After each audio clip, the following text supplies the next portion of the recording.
What's up, Vetters? Patrick here with Vetted. Skywatcher has released episode 2 from their series, and they showcased quite a few new UFO videos that purportedly show a jellyfish UFO video amongst many others. And they've also laid out a class system, as they're calling it, to identify the different types of UFOs that are out there, right? Now, I'm going to play 3 clips from this new episode that they released. And the last one, to be honest with you, has me terrified, if I'm being honest, because you know what? You're just going to have to wait and see. But first, let's take a look at the different class systems that Skywatcher laid out about these different types of UFOs. To make sense of our data, we had to define a lexicon, and we based it on flight characteristics. We've broken the UAPs down into 9 classes or types. Some of these classes may be the same UAP under different flight configurations, but at this point, given their behavior, we're confident they don't align with conventional or terrestrial explanations. Each UAP class has different characteristics. Some shimmer, some tumble, some spin. Some look like they're alive and they just fly like a living object in the sky. UAPs are extremely hard to image. What is seen with the naked eye is generally not what is seen under camera. The class 1 often spins, tumbles through the sky. Craft looks like a black body. It appears to flash, pulse multiple times per second. There appears to be some kind of cloud or vapor around it. We've seen class 1s in formations up to 22, 23, flying in different flight formations, different flock formations. The class 2 is the classic tic-tac. We've seen it in groups of 2 to 3, often flying very erratically. We've seen these a couple years in a row, and usually we see them in groups. The class 3, the blob, a pulsing, vibrating cloud. There's something, maybe perhaps a cylinder kind of in the middle that has a different light like a flame, and then it vibrates and pulses as it moves through space. The class 4 is your orb. We've only seen it in infrared. The class 4 seems to only come during certain activities in conjunction with perhaps the class 1. We don't have enough data yet to confirm. The class 5 we call the manta ray. It seems to tumble and rotate as it moves through the sky. Class 6 is bright star. That one vibrates very, very fast. It literally looks like a crystal in the sky. The class 7 is the jellyfish. It's probably about 2 meters across. The head is purple and black in color, and then it has tentacles. The class 8 we call the hornet. It looks very similar to the class 7, the jellyfish, except for it's bigger, and it's almost like a jellyfish carrying something. And then the class 9 is the egg. The class 9 isn't something we have a lot of data on. It's very limited. We have it as Skywatcher during our California event. It's an emerging class, and we have strong evidence that it probably exists, but we don't have data to concisely describe it. Now, I have to admit, some of these UFO videos don't exactly, show much of maybe what a lot of us want to see, right? Which is just that nice, detailed, crisp UFO, right? Or whatever. And I'm just being honest, right? Some of this, it just doesn't, I can't really tell what's going on, right? I'm just trusting what they're saying about the data, which is why the last clip that I'm going to play for you is really important. So just, again, stay with me. But, laying out the different class systems of the different types of UFOs, that's pretty cool. And I can appreciate that, right? They're just trying to identify the different types of things that they see. Now, does that mean that's just the end all of the class system of all UFOs? No. I think that's their class system, right, that they use for what they are discovering, right, or seeing, right? Now, I will admit, stuff you see on camera versus what you see with the naked eye in person is far different, right? You ever watched a TikTok video of a concert or a sports game and then actually gone to one? What's the difference? Night and day, right? So I can admit that not being there in person and seeing it would definitely be a different experience than what we're seeing, right, in these videos, because, the videos alone, they're interesting, but they're, I would definitely want to see more. But at the same time, if I'm being honest, right, if you're trying to capture this otherworldly craft, how do you capture that, right? If it won't come near you, you use the best you got, right? And they're out there doing the work.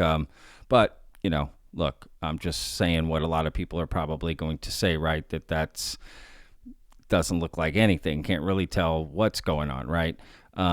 So there's definitely going to be probably people not happy with these videos, but you know what? They're out there doing the work. So much respect to them for doing that. And hopefully one day I'll get to go out there and see this for myself, because that's what I would love to do. Really experience it for myself and see it with the naked eye.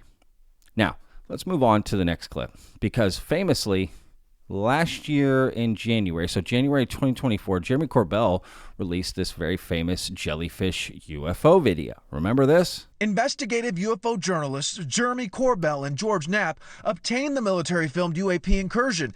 They say, according to witnesses, the object displayed transmedium capabilities, going underwater for more than 15 minutes, and after it resurfaced, rapidly accelerating. And that was, went everywhere, right? Everyone was talking about this jellyfish UFO, jellyfish. And actually on the base, they called it the spaghetti monster, which is kind of interesting. But it was always known as the jellyfish UFO video, right? Well, apparently one of the types of UFOs that Skywatcher has captured is a jellyfish UFO video. And we've been told for the last week that they were going to release it, and they kept their word. They put it in the episode, and I'm going to play you a clip that allegedly shows a jellyfish UAP. So let's take a look. The Class 7 is a jellyfish. It's not the jellyfish you've seen on TV. It's a different jellyfish. We think the head of the jellyfish is about 2 meters in size. We think the tentacles hanging down are about 3 to 5 meters in size, varying and depending on which one you're looking at. You can see these stills are taken from different jellyfish. You can see this jellyfish, the tentacles look very, very long. On this one, they look shorter compared to the head. As you can see, the nodules on the tentacles light up. And again, this light appears to us to go from head to tail and pulse and light up the nodules as it goes. Also, sometimes it looks like an automaton or something with like an alien movie where it's got like the tail kind of hanging out, like it's seeking something. And sometimes it looks like it's a jellyfish in the sky.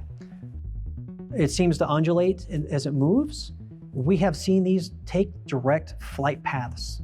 Even yesterday, for the first time, we had 2 in formation. We've never seen that before.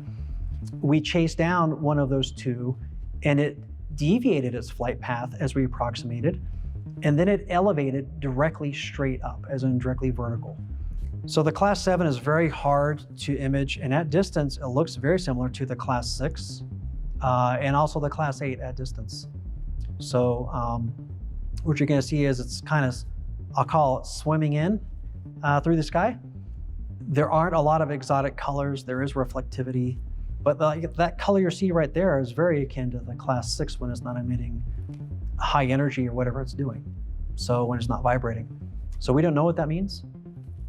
And you can kind of start to see now the tentacles hanging down as it moves. In IR, they're very obvious. They're less obvious in EO. So we have multiple indications that this is a real object, that is not man-made, and that it is flying through our airspace and does want to avoid us.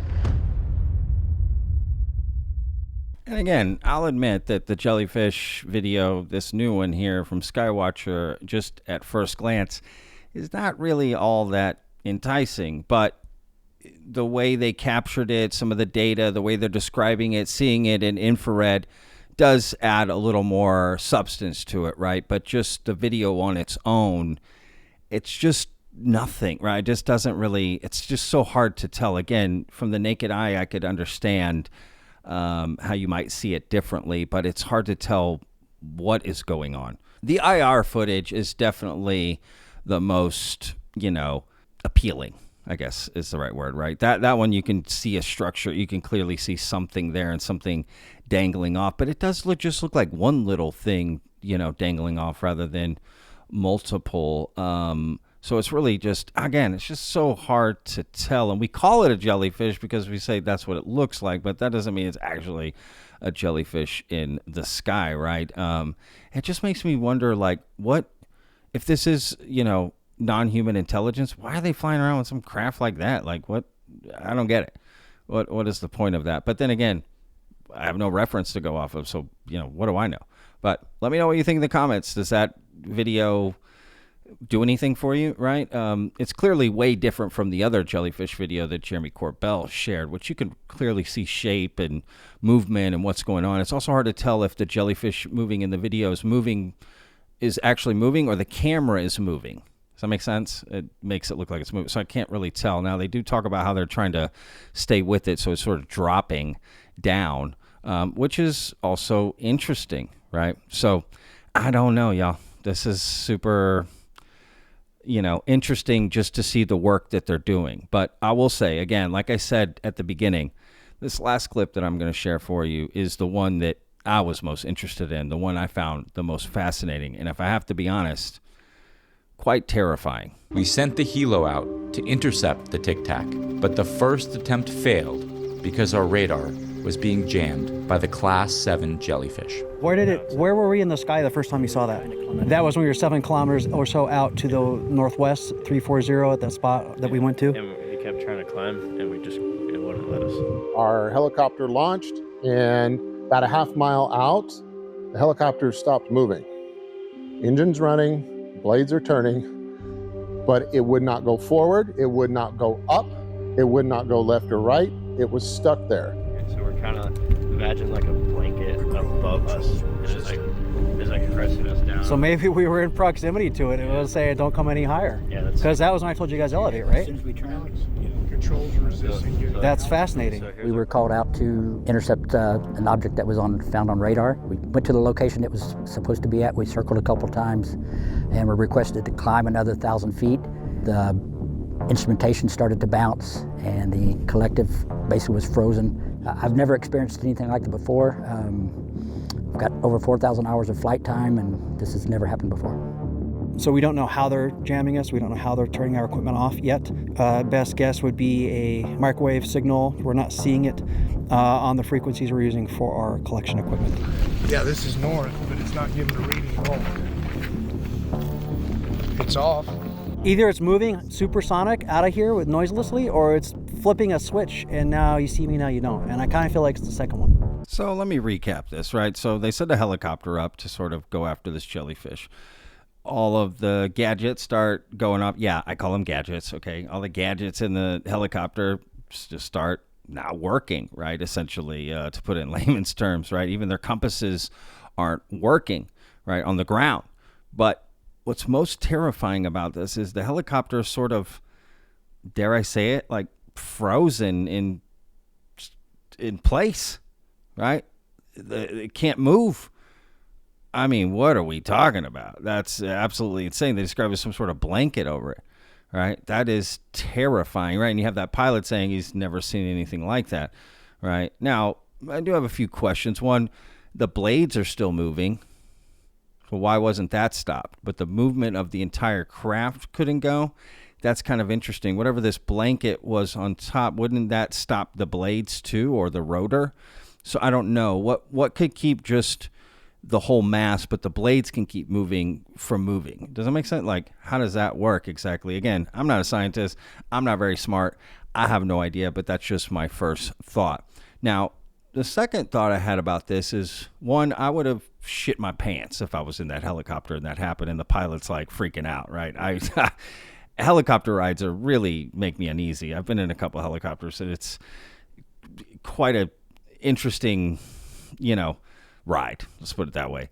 You have to get used to it. But it kind of makes me think, right, this to me was the most compelling part of the video, which it starts to make me wonder if that's what will be the most compelling evidence, is not necessarily what we capture, but the effect of what we capture. Does that make sense?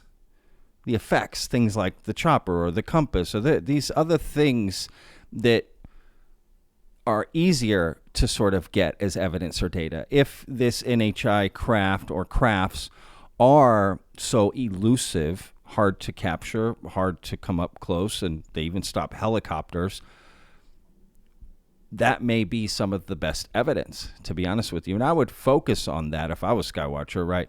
What are the effects that these sightings are having on the people, the environment around them, right? The vehicles they're in, their compasses, equipment, that sort of thing.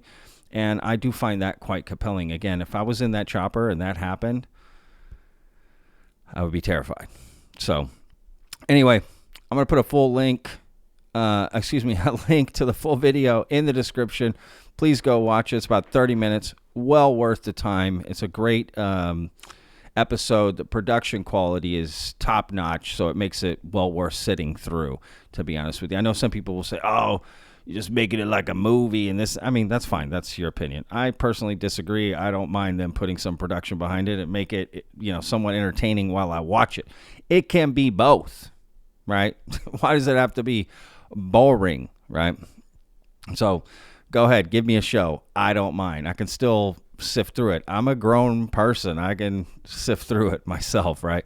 But I found the production to be quite well. So I look forward to episode 3, and I look forward to more of things that they discover and release, right? They're sharing this stuff in real time, right? This is stuff they go out, they capture it, and then they share it, and we can do what we want with it, right? And they're going to be inviting people to witness this, look over the data, make their own reports.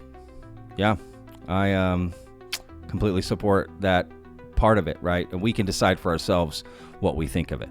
Right. Now, I will say, again, go check out the full episode.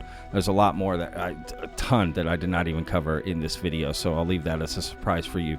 Go watch the video and see it for yourself. So again, link in the description. We'll see you guys on the next video. Remember, vetters, every day's a gift, y'all.